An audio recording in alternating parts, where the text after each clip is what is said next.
Alors, bienvenue et merci d'avoir pris le temps de vous joindre à nous.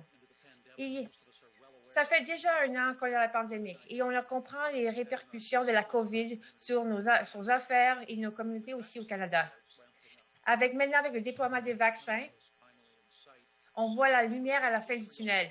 Mais lorsqu'on commence à réouvrir et trouver une reprise économique qui est menée par les affaires, c'est très important. Cette reprise ne sera pas possible si ce n'est pas inclusif. Les femmes ont sont affectés par la pandémie, sont sous-représentés par des secteurs qui ont été durement frappés, le tourisme, l'hospitalité, entre autres. C'est le premier, ils offrent les soins à leurs enfants et l'école, avec les écoles fermées, etc., une incidence importante sur les femmes. Alors ça veut dire que les femmes ont dû prendre en charge la garde et le soin des enfants. Alors, si on regarde, par exemple, la productivité les femmes ont été forcées de laisser leurs emplois. Alors, plus de 135 000 femmes ont abandonné le marché du travail. Et on parle des femmes entre 20 24 et 35 à 39 ans. Alors, ces chiffres, ça représente toute une génération d'entrepreneurs et des membres du conseil d'administration qu'on pourrait perdre à jamais. Alors, lorsqu'on commence à comprendre, on comprend les répercussions de la COVID et de dire que c'est seulement un problème que des femmes. Alors, le Conseil pour la promotion des femmes en affaires, c'est très clair. Ce n'est pas un enjeu seulement pour les femmes. C'est un enjeu économique qui affecte tous les Canadiens et Canadiennes, tous les gens et tous les secteurs partout au pays. Et pour assurer que chaque Canadien et Canadienne peut jouer un rôle intégral sur la scène économique et dans notre société, c'est une question de parité et d'équité.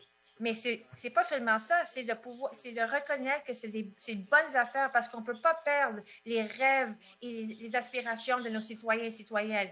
Si on veut des leaders dans la reprise économique et créer des emplois et la croissance économique, la communauté des affaires doit travailler ensemble et on doit générer des solutions pour les femmes d'affaires et de soutenir leur réussite et soutenir les employés et les entreprises, pas seulement dans la reprise, mais au-delà de ça.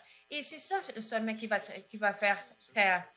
C'est pour qu'on regarde les entreprises qui sont menées par des femmes, on va regarder les leadership, l'adversité, la santé mentale et la prochaine génération de leaders. C'est vraiment des apprentissages clés pour la communauté des affaires. Et c'est vraiment les appels à action qui sortira de ce sommet aujourd'hui. Il est clair qu'on va célébrer les réalisations des entreprises. Mais aujourd'hui, on va c'est pour regarder les résultats tangibles, identifier des changements et de nous équiper avec des stratégies, des outils et les mettre en œuvre pour pouvoir promouvoir un changement. Mais avant de commencer la journée, j'aimerais juste renforcer ce que Catherine a mentionné au début. C'est de remercier nos commanditaires principaux, par exemple Salesforce, Postmedia, pour nous offrir cette possibilité d'organiser cet événement. Et j'aimerais remercier à notre réseau. Le réseau est au cœur de toutes nos activités et on est très fiers de tout le travail qu'on fait à jour à travers le Canada pour pouvoir appuyer toutes les entreprises canadiennes. Je sais qu'aujourd'hui, il va nous fournir des perspectives de pouvoir progresser vers l'avenir. Et maintenant, c'est un plaisir pour pouvoir vous présenter deux individus qui sont en train de mener notre travail concernant des politiques importantes pour le marché du travail. Alors, j'aimerais vous présenter Penny Wise et Kevin McCready. Ils ont plus de 20 ans d'expérience internationale. Alors, Penny Wise est maintenant la chef de 3M Canada. Elle a occupé plusieurs postes exécutifs. Alors, elle est directrice globale de marketing pour une entreprise du secteur industriel. Du côté de Kevin McCready, c'est le PDG de AGF Management et par la suite, et aussi elle travaille dans d'autres boîtes. Alors, c'est un plaisir de vous accueillir aujourd'hui. Alors, merci beaucoup et bienvenue à tous. Et bienvenue à tous. Ce sommet, c'est vraiment un sujet important qu'on va aborder tous les jours de comment on va réouvrir le marché du travail suite à les perturbations de la dernière année. Alors, maintenant, de donner la parole à Penny. Alors, je me joins en tant que coprésident en 2019. Ça semble que ça fait plusieurs années, mais ça fait en effet que c'est seulement 2 années. Mais c'était justement de voir comment on pourrait accroître la présence des femmes sur les conseils et dans d'autres postes exécutifs. Alors que le Canada, en tant que pays G7, on avait c'était un autre paysage lorsqu'on parle du paysage le paysage du leadership des femmes. Alors justement, on voulait voir de mettre en place les meilleures pratiques et les implanter, les mises en œuvre ici. Alors, Penny s'est joint à moi en tant que coprésidente pour le Conseil pour la promotion des femmes dans 2020. Alors, lorsqu'on parle à Penny et ses collègues, alors c'est le temps qu'elle prend de nous offrir son temps et ses connaissances dans un moment lorsqu'on on ne savait pas qu'est-ce qui allait nous frapper. Alors, on avait commencé un dialogue franche et j'ai eu le plaisir de pouvoir mener des différentes initiatives et je vois que Penny a toutes ces expériences et on a pu travailler ensemble. C'est des mères qui travaillent et on s'est rendu compte que toutes les choses qu'on voulait faire pour le conseil dans 2019 et on doit changer notre stratégie de pouvoir comment avoir des femmes entrepreneuses, des femmes et des mères entrepreneuses et de voir comment on pouvait les embarquer dans l'économie. Par exemple, on se retrouve maintenant présentement à la fin de la pandémie. Alors, on est en train de travailler avec la Chambre et le gouvernement de trouver une façon de s'assurer que les femmes étaient au centre de notre stratégie, que ce soit à travers des crédits fiscaux, de comment accroître leurs compétences ou avoir des modèles d'affaires comme les autres, de pouvoir s'assurer que les femmes peuvent revenir au marché du travail et rester insérées dans le marché du travail. Alors, si on n'est pas capable de ramener les femmes et les ramener dans cette reprise économique, alors la souffrance qu'ils ont survécue, on va perdre 10 ans de travail qu'on l'a fait.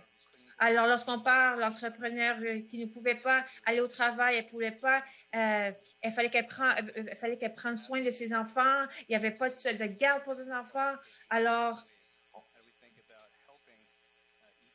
on doit penser justement de comment on peut s'entraider, comment on peut justement appuyer les entrepreneurs dans cette reprise et dans une économie qui est beaucoup plus forte qu'avant la COVID.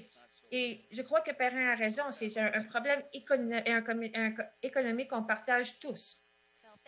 Alors, je vais passer la parole maintenant à Penny. Alors, merci beaucoup à tous pour cette invitation et merci d'avoir mis en œuvre cet événement. J'ai vraiment hâte d'avoir les différentes discussions et d'écouter les différents partages d'informations de leaders. Alors, bienvenue à tous ce matin. Alors, dans mon mars de 2020, ma fille allait terminer ses études diplômée avec un bac en sciences et j'étais extrêmement fière. Et tout d'un coup, la pandémie nous a frappés et on est rentré dans le confinement. Et on a vu que les écoles se fermaient, les gens qui devaient prendre leurs aînés, il n'y avait pas de service de garde et tous ces enjeux que les femmes devaient faire face à. Et on voyait dans les manchettes comme le progrès que les femmes avaient accompli dans les derniers 30 ans, que ce progrès était en train de le perdre pendant la pandémie lorsque les femmes choisissaient de rester à la maison. Alors, Perrin a mentionné les 135 000 femmes qui ont décidé d'abandonner leur travail à cause de la pandémie. Les hommes qui décidaient de rester à la maison rester à la maison pour prendre soin de leurs enfants. Puis les femmes, malheureusement, des fois, ils travaillaient dans le secteur qu'ils n'étaient pas protégés. Alors, l'aspect de la femme, que la prochaine génération allait prendre le bâton, c'était le bâton que vous allez leur donner, puis qu'ils étaient capables de pousser le changement. Et le fait que ma fille, justement, n'était pas capable de pouvoir participer dans la progression des femmes, et ça a vraiment mobilisé mon groupe de vraiment de voir comment on peut aider cette prochaine génération de femmes. Et c'est vraiment, on peut dire, de toutes les femmes, malgré où on se trouve dans leur carrière, c'est de voir déterminer comment ils peuvent progresser. Alors, j'ai travaillé avec un groupe exceptionnel pour le Conseil pour la promotion des femmes en affaires et on a regardé des manières comment on peut militer pour les femmes et pour s'assurer qu'ils sont capables de se réinsérer au marché du travail et qu'on soit capable, qu'on ait une reprise économique, qu'on est en train d'ajouter une valeur, qu'on est en train de propulser la reprise et le changement et sont en train d'appuyer les femmes qui ont abonné la force de travail, qui peuvent travailler de la maison et qui sont en train de travailler, par exemple, des usines, etc., mais qu'on est en train de mettre en place tout le soutien nécessaire pour qu'ils puissent réussir. Et nous, croyons dans la réinsertion des femmes et d'offrir le soutien nécessaire et critique pour la reprise économique du Canada et de la croissance, et surtout pour notre concurrence à l'avenir. Et ça prend du partenariat avec des partenaires comme vous. Alors maintenant, je suis en train de chercher des stratégies, des solutions et des réponses et comment on peut accélérer la reprise de la réinsertion des femmes dans le marché au travail pour vraiment avoir une incidence concrète. Alors, merci beaucoup de porter votre énergie et votre passion pour cette réussite. Alors, maintenant, c'est vraiment mon plaisir et sans plus attarder, j'aimerais vous présenter le prochain intervenant qui est Mandy Renham, la PDG Col Bleu, fondatrice de Freshco Inc., qui n'est pas le magasin d'alimentation. Alors, elle s'appelle un col bleu parce qu'elle est capable de bouger entre les deux mondes et de dire comment les choses sont. Elle est une conférencière, elle est une entrepreneuse et investit aussi dans plusieurs différentes initiatives. Alors, j'ai plusieurs prix, mais alors, elle est par exemple un PDG la plus admirée au Canada. Elle fait partie des 25 femmes les plus importantes. Elle a reçu un prix d'entrepreneuriat. Elle est le modèle d'affaires LGBTQ+. Aussi, il y avait tellement on pourrait continuer. Mais son modèle, c'est vraiment de bâtir des entreprises. Alors, elle est en train de redéfinir le concept de col bleu. Alors, c'est vraiment un enjeu sociaux qui affecte tout le monde. Alors, les entreprises, maintenant, ne sont pas capables d'accroître leurs affaires et des projets d'infrastructure, par exemple, des hôpitaux, les routes, etc., sont en train d'être mis à plus tard. Alors, on va regarder juste entre les cols bleus et les cols blancs parce qu'on a besoin des deux types. Et si on n'est pas capable de changer et de diminuer cet écart, ça va nous nuire à tous. Alors, elle est conseillère pour le gouvernement fédéral pour accroître les programmes de stage et d'accroître la participation dans les différents secteurs. Alors, elle est très honnête, elle a un grand cœur et alors c'est très difficile de demeurer indifférent suite à avoir une conversation avec elle. Alors, c'est vraiment un plaisir de pouvoir l'accueillir aujourd'hui. Alors, Mandy, de pouvoir vous dire que c'est fantastique de vous avoir ici, c'est vraiment pas assez. Alors, j'ai vraiment hâte de vous entendre sur votre travail et vos différentes initiatives. Bonjour à tous. Alors, franchement, je suis votre version gratuite de Starbucks aujourd'hui. Alors, merci, Penny, à tous, à toutes. Alors, vous avez abordé tous les différents sujets concernant qu'est-ce qui arrive présentement. Alors que je parle présentement, c'est un petit peu bizarre de parler à travers de l'écran. Ce n'est pas quelque chose que je suis habituée. C'est une autre plateforme aujourd'hui, mais finalement, c'est où on se trouve présentement. Et je suis ravie d'être ici parce que lorsqu'on parle des affaires, j'écoute, je suis à l'écoute. Alors, je vais juste vous donner une version courte d'une longue histoire. Puis après, on va regarder dans dans le jus des détails. Et lorsqu'on est en train de regarder les conseils, et pour être complètement honnête, peut-être je vais être un petit peu plus vulnérable. Alors, tous les prix que j'ai reçus, c'est génial. Ouais, et apparemment, j'ai fait, je ne sais pas trop quoi, mais personne n'a vu cette pandémie. Alors ici, j'étais au Nova Scotia. Alors, c'est une autre histoire que je ne vais pas vous rencontrer aujourd'hui. Mais ici, j'étais née ici, dans la grande ville de Nova Scotia, la Nouvelle-Écosse, pardon. J'étais fascinée par le bois. Alors, mon père, il était un pêcheur de mer. Ma mère elle travaillait à la maison. J'avais 3 frères. J'avais rien ici féminin autour de moi. J'étais toujours un petit peu j'étais plus de garçon. Alors, comment j'étais motivée? C'est à travers le sport. Alors, en tant que PDG, je sais que je mets des. Alors, j'ai pris un petit peu de kilos pendant la pandémie. Alors, j'ai écouté mes parents se lutter, de discuter concernant l'argent parce que lorsque le commerce de l'Omar a fermé ici, alors on attendait de voir si on voyait, il y avait des sacs de Sobeys ou d'IGA qui étaient sur la voiture de notre mère. Et c'était des moments très, très durs. Puis on était pauvres dans le concept occidentaux. Et ma mère et mon père, ma mère était toujours inquiète. Alors, ma première mission, c'était de comment je peux améliorer la vie de mes parents. Alors, j'entendais des gars en train de parler. Non, je viens juste d'avoir 10 ans. Alors, j'avais cet âge-là. Alors, il y avait un poisson que je pouvais aller pêcher. Alors, ça vient de l'océan, puis ça monte de la rivière. Et alors, les homards, ils adorent manger sur ce genre de poisson. Alors, j'ai rassemblé un groupe de gars. Alors, je vais te donner, rembourse-moi je peux donner un 10 alors je vais lui donner un pourcentage de ce que j'ai gagné. Et la prochaine fois, on avait joué un match de hockey, on était en train de jouer le tennis et qui m'avait choisi. Alors, la première leçon, c'est la motivation. Ça a bien fonctionné. Alors, on attendait que les poissons arrivaient, on sortait le soir, on ramassait ces poissons le soir. Et alors, comment je vais aller amener ces gros poissons juste chez moi? Alors, on vole le petit chariot de ton voisin. C'est ça que tu fais. Alors, même dans cette époque-là, c'était vraiment, ça, c'est l'innovation. Ça, c'était vraiment le morceau de l'innovation. Alors, imaginez-vous, je suis beaucoup plus âgée présentement. Alors, à l'âge de 10 ans, j'étais déjà en train de penser à ces différentes innovations.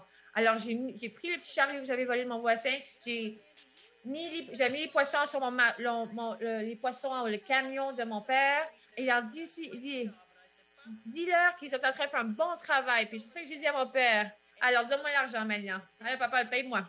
Alors, un jour plus tard, quand on voit que l'argent a commencé à rentrer. Et ça, c'était le premier moment que je me suis rendu compte que j'allais être. Je vais avoir beaucoup de trous parce que je sortais dans le milieu de la nuit.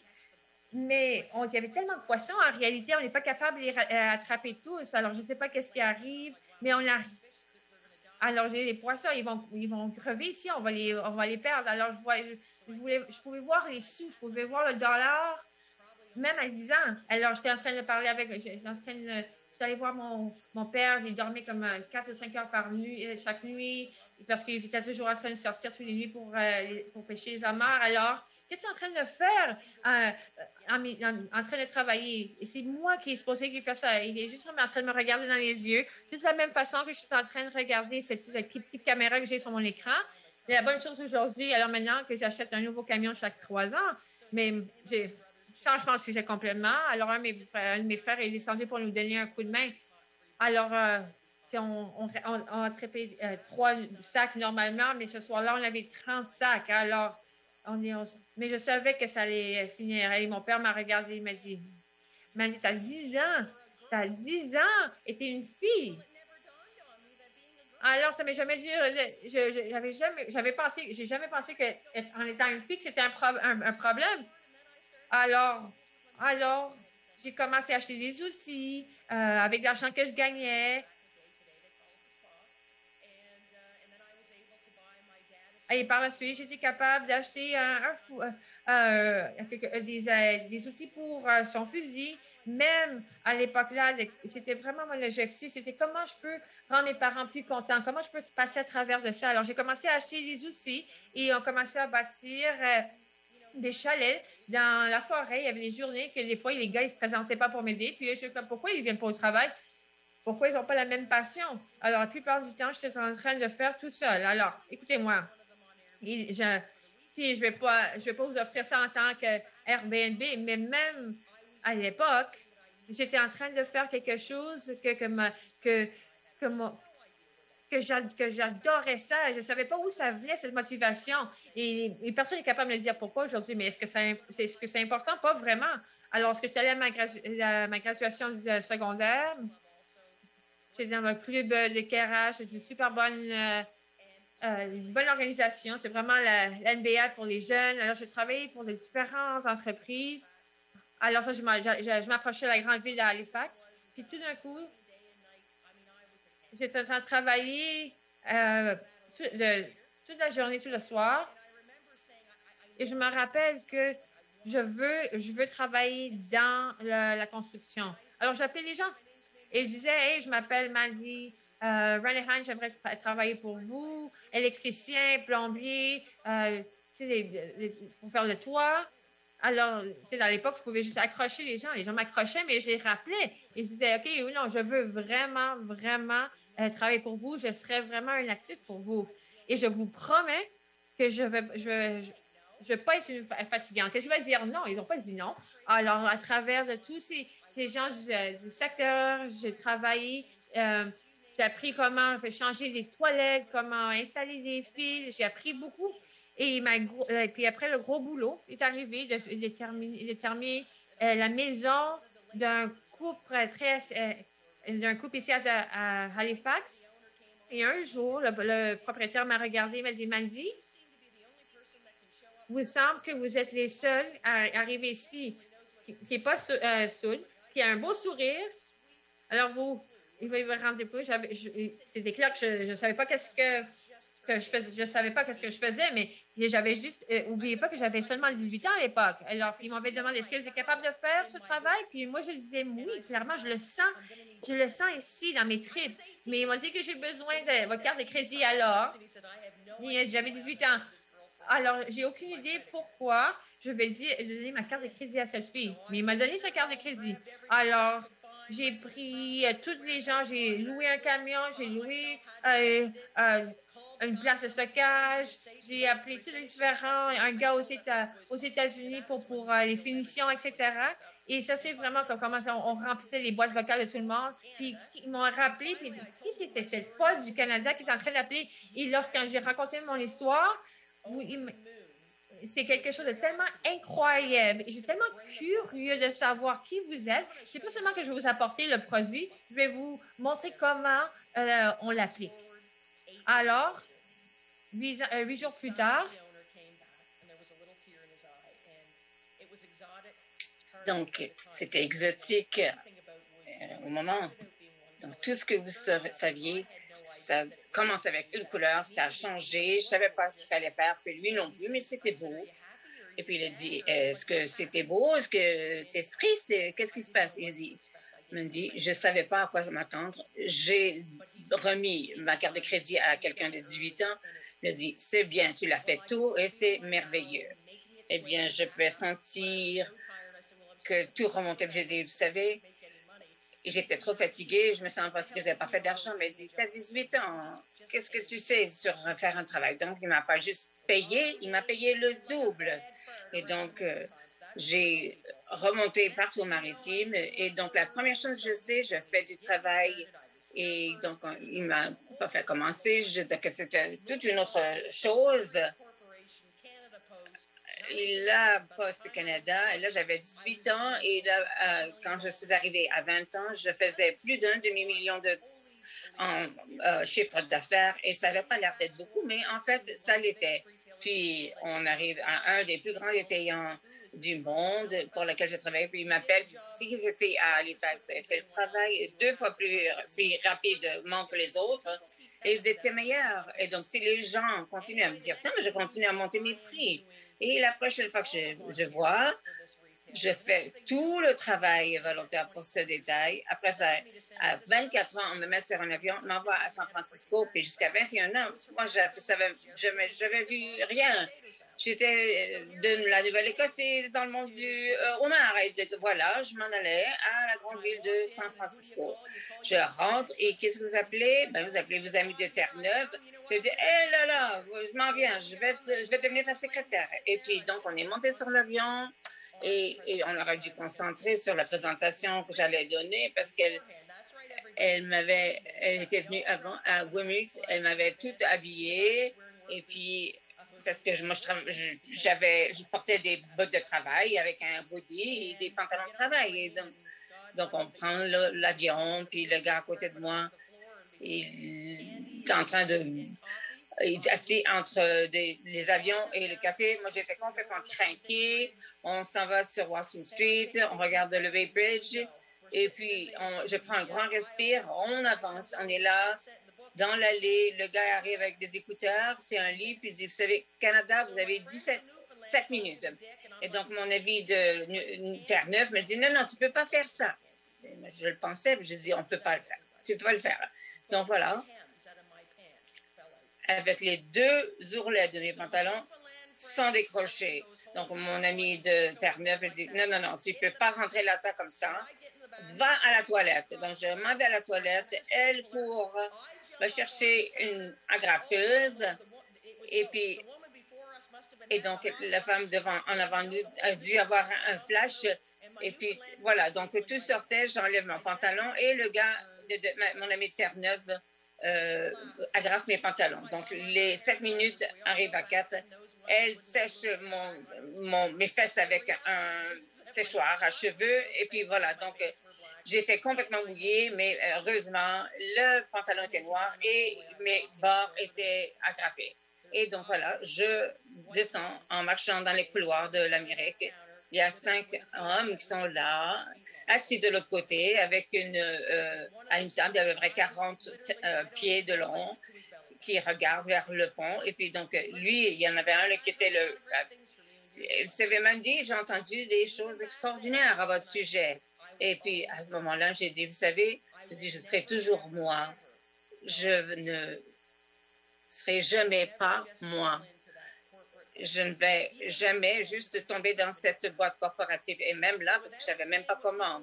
Et donc, ceci étant dit, donc, sans penser à ce que les gens penseraient, je dis, ben, c'est une bonne chose parce que pas tout le monde fait voler une lesbienne canadienne à travers le continent pour faire une présentation. Ça a été le plus grand silence que je n'ai jamais reçu jusqu'à ce que, depuis que mon père me fixe. Et puis, donc, ils se sont regardés l'un l'autre et puis ils ont éclaté de rire. Ils ont dit, ben voilà.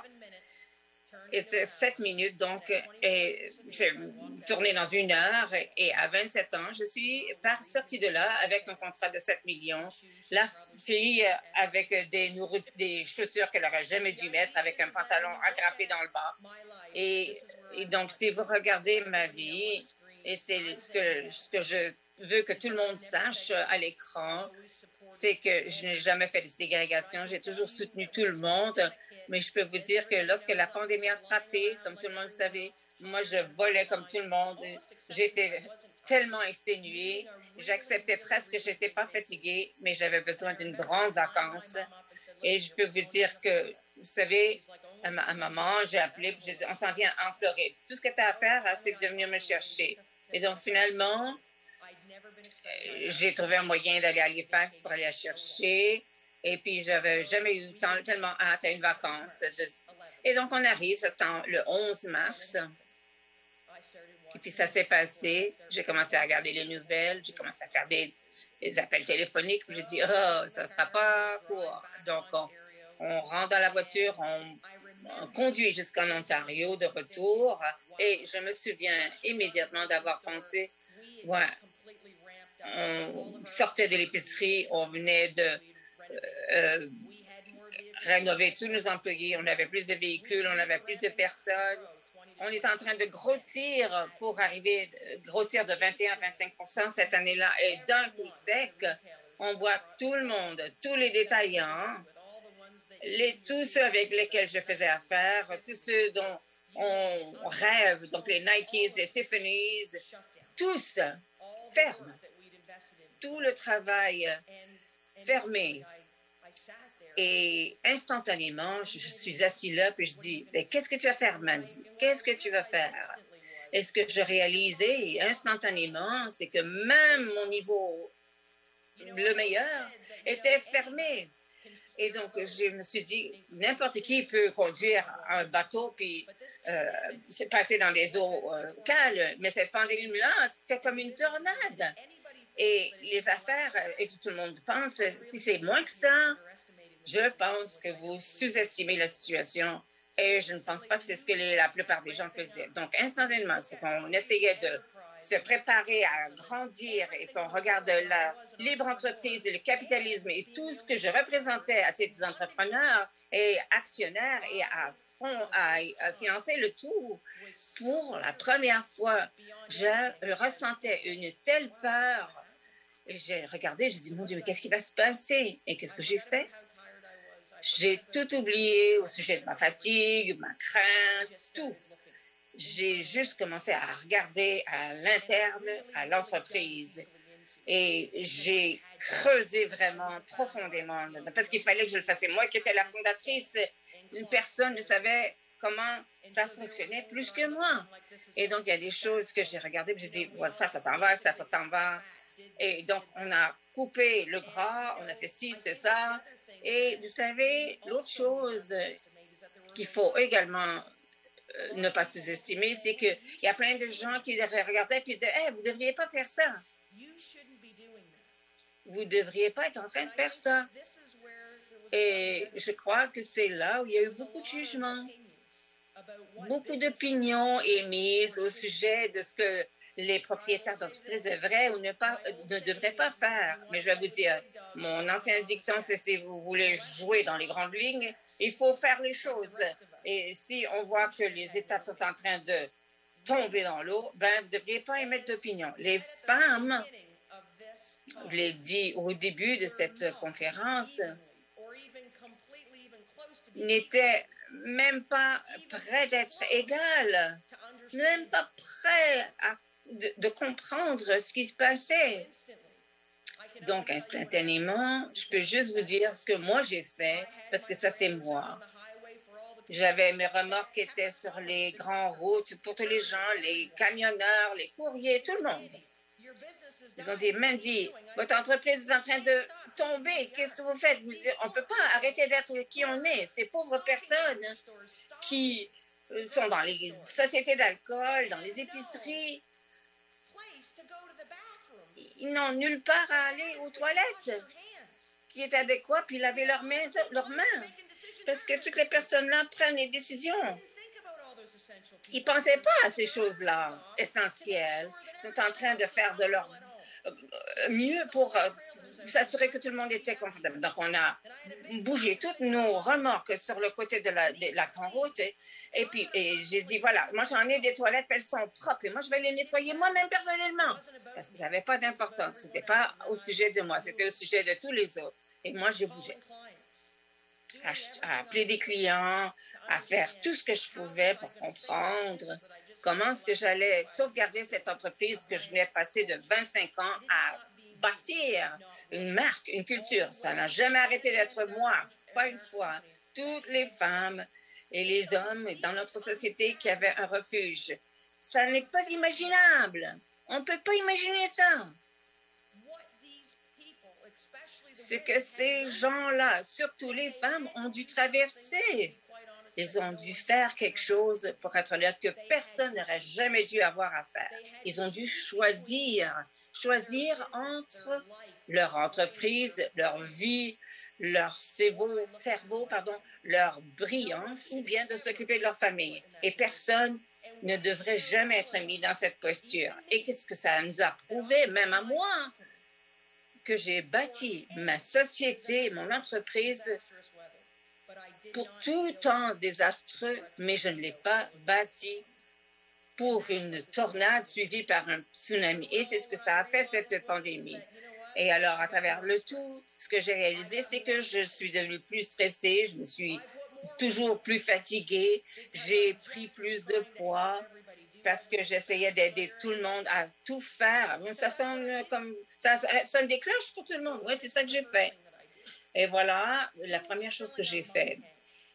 Qui remplissait mon réservoir? Moi, j'avais plus d'essence, mais je ne pouvais pas manquer d'essence. J'étais en train de remonter la pente à voir la lumière. J'avais fait ça. Et il y a plusieurs personnes qui m'ont dit, Mandy, qu'est-ce que tu as appris à ton sujet dans cette pandémie? Ben, je vais vous le dire à tous, à vous qui écoutez à la maison. J'ai vu que j'étais plus merveilleuse encore que je l'étais auparavant. J'avais une résilience que j'avais bâtie auparavant comme jamais. Et ça m'a fait dire, il y a une raison pour laquelle tu es là.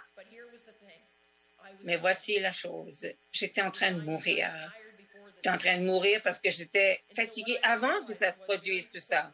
Et ce que j'ai réalisé très rapidement, c'est que si je ne remplissais pas mon propre réservoir, je ne pouvais pas m'attendre à ce que les autres le fassent. Mais tous les gens qui faisaient des choses merveilleuses pour les autres, oui, ça me remplissait. Mais il fallait que je m'occupe de ma propre santé, que je me fie aux gens sur lesquels je pouvais me fier. Il fallait que je puisse vraiment mieux m'alimenter, à méditer, bien sûr. Oui, oui, c'est une vraie histoire et ça fonctionne. Je vais vous dire, c'est vrai. L'exercice, faire de l'exercice de nouveau, parce que ce que j'ai réalisé cette demi-heure ou 45 minutes à m'aider et à demander à mon partenaire de m'aider parce que je ne pouvais pas passer ma journée sans manger et je ne pouvais pas m'occuper de ça. Je suis devenue de nouveau une machine à performance.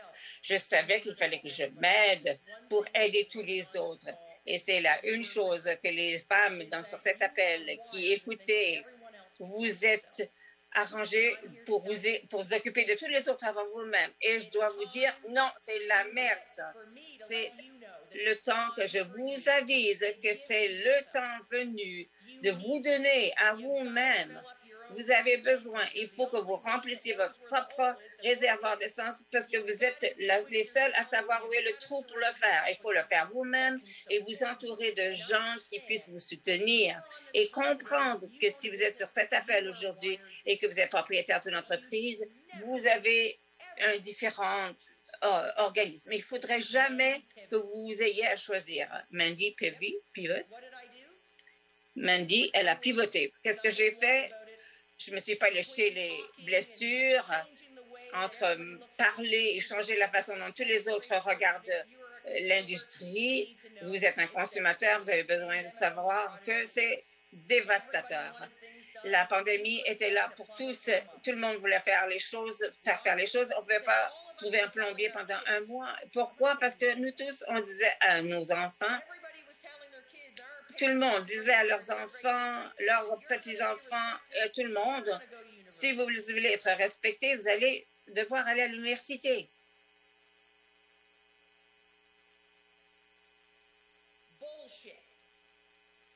La bullshit. J'étais un projet pilote qui a grossi.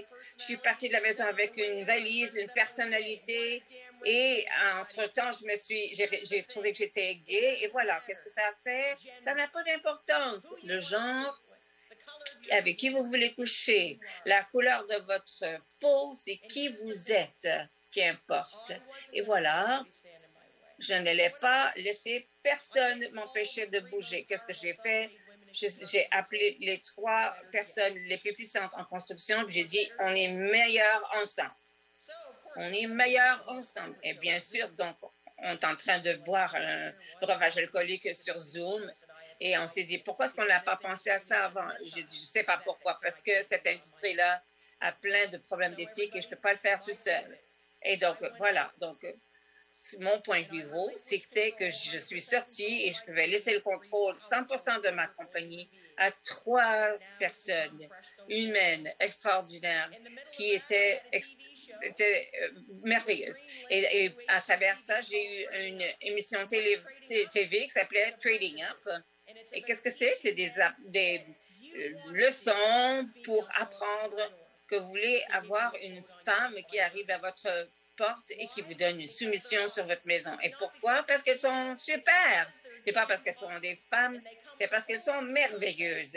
Et elles ont plein d'autres aptitudes qui complémentent les hommes de l'industrie.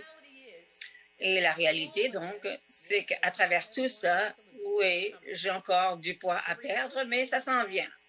La réalité, c'est que la résilience, mesdames, si vous écoutez, vous l'avez toujours eu. La réalité, c'est que l'avenir brille parce que ce que ça a fait, c'est que ça a ouvert tous les points de notre société, l'économie et autres, pour dire que personne n'était prêt à ça, mais ce que ça a fait, c'est que ça a démarré une balle qui a descendu une côte.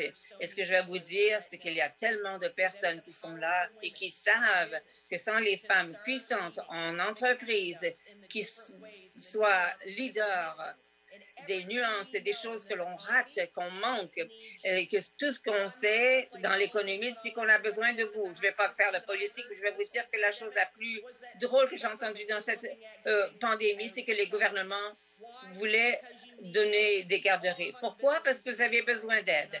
Toutes les entreprises ont besoin de le savoir.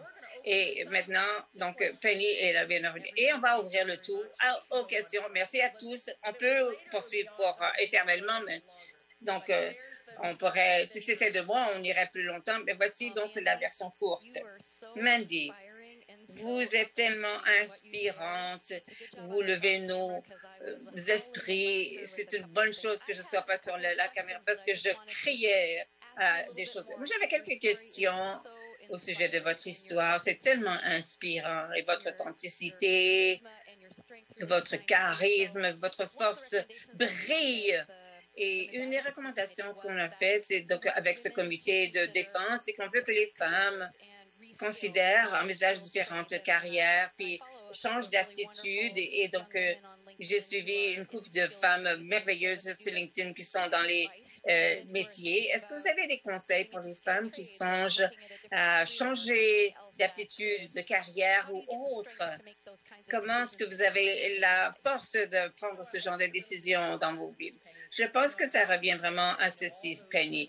J'ai souvent dit que les femmes, toutes les femmes avant nous qui ont lutté pour l'égalité, il y avait même des femmes avant moi qui étaient dans l'industrie du commerce avant moi, mais ils ont dû battre les portes, les défoncer et chercher d'autres femmes qui puissent lever les fenêtres dans cette maison pour faire rentrer l'air frais. Parce que ce qu'on a réalisé, c'est que l'industrie du commerce n'est pas juste pour les hommes. Ça n'a jamais été la chose. Mais au-dessus de la hiérarchie, avant qu'il n'y ait que des hommes qui rentrent en disant qu'on avait besoin d'aller à l'université, ben, les femmes voyaient déjà qu'il y avait un blocage, là, une barrière. Eh bien, je vais vous dire que vous devriez être là. Vous avez votre place ici. Je ne peux pas dire assez au sujet de la technologie. Il n'y a rien de plus gratifiant d'utiliser vos esprits, vos mains pour garder le Canada que nos ancêtres ont bâti, pour leur montrer la fierté sur le fait qu'on a un pipeline modernisé qu'il faut remplir, mais la réalité, c'est c'est ce qu'on sait, c'est que le meilleur endroit, c'est d'avoir un endroit multiculturel avec tous les genres, surtout parce qu'on a besoin que les gens pensent différemment. Ça ne peut pas être la façon dont c'était auparavant. Et donc, je peux vous dire sans aucun doute que 85% de notre personnel sont des femmes. Je ne savais pas comment faire ça. C'est simplement que les femmes ont des aptitudes qui savent générer les choses. Et donc, vous avez votre place ici. Et il n'y a rien de plus valorisant que les commerces. Et je vais vous dire que ça crée des dépendances. Une fois qu'on y est, on ne veut plus jamais en sortir. On veut toujours apprendre toutes les différentes aptitudes et les métiers. Et voilà, c'est comme ça. Des points. Merveilleux. sur une autre tangente. Vous avez parlé de votre style de vie, votre partenaire, de dire à tout le monde, à cette société bien contenue à San Francisco, que vous étiez lesbienne. Donc, je suis curieuse sur vos idées des espaces inclusifs à bâtir. Ça fait partie de votre nature, c'est qui vous êtes, ce que vous faites. Mais est-ce que vous avez des idées pour nous sur notre façon d'être plus inclusif, comment bâtir des espaces plus sécuritaires et émuler certaines des choses que vous faisiez naturellement sans même réaliser que vous le faisiez? Et je crois que ça, c'est la leçon, Penny. Il faut également comprendre que nous sommes dans un virage social et que ça ne convient plus. Moi, j'étais diversifiée lorsque personne ne savait encore ce que ça signifiait. J'étais inclusif avant de connaître l'idée. Ça ne m'importait pas ce que vous aviez, ce que vous étiez, votre couleur de peau, etc. Et donc, organiquement, c'était moi. Et donc, par contre, on ne voit pas ça partout. Et donc, l'idée, c'est que lorsque les gens me demandent, et je pense que Penny, c'est important, on m'a dit, est-ce qu'on vous a discriminé contre vous parce que vous étiez femme et vous étiez gay? Et j'ai dit, non, pas beaucoup. C'est vraiment très peu. Et ils sont en état de choc quand je leur dis ça. Et une des choses que j'ai essayé lorsque je fais du mentorat pour différents groupes, des collectivités LGBT ou BACPOC ou autres, une des choses qu'il faut réaliser, c'est que la confiance, ça vient en état. Et je crois que ce qui se produit, c'est qu'on vit dans le maintenant de la société. Tout le monde veut avoir tout maintenant. La pression des pères, c'est incroyable. Donc, de m'être fait rentrer dedans dans mes dents 18 millions de fois, ben ça s'est passé parce que j'étais capable d'apprendre au fur et à mesure que j'avançais. Et donc, lorsque j'arrive à ce jour, eh bien, les gens ne me percevaient pas comme étant femme ou gay. Ils aimaient Mandy Branham parce que j'étais authentique, je ne prétendais pas être quelqu'un d'autre. Et donc, beaucoup de la diversité du monde aujourd'hui, comme les femmes, ont cette barrière qui est déjà importante de dire, est-ce que moi, j'ai ma place dans cette boîte, cette case de cette partie-là de la société? La réponse est non. Donc, ils rentrent là, puis ils sont mal à l'aise. Mais on sait ce que les gens, deux personnes se regardent et puis ils sont mal à l'aise. Un part, et l'autre, parce qu'il pense qu'il va discriminer. Eh bien non, vous n'avez pas parlé parce que vous étiez mal à l'aise. Et donc, ce que j'essaie d'enseigner le plus que n'importe quoi d'autre, c'est que d'être réel et d'être authentique, que les gens aiment ça ou pas, vous savez d'où ils viennent. Et voilà. Ça, c'est mon conseil aux sociétés, aux entreprises qui sont là. Si vous pensez être inclusif, soyez très clair au sujet de qui vous êtes, quelle est votre marque, et puis d'y coller, parce que ça, c'est votre nom. Il faut tous prendre nos décisions. Il faut dire, non, vous n'appartenez pas à notre culture, parce qu'en fait, vous êtes un idiot. Et voilà, c'est comme ça. Et je pense que c'est ça l'idée.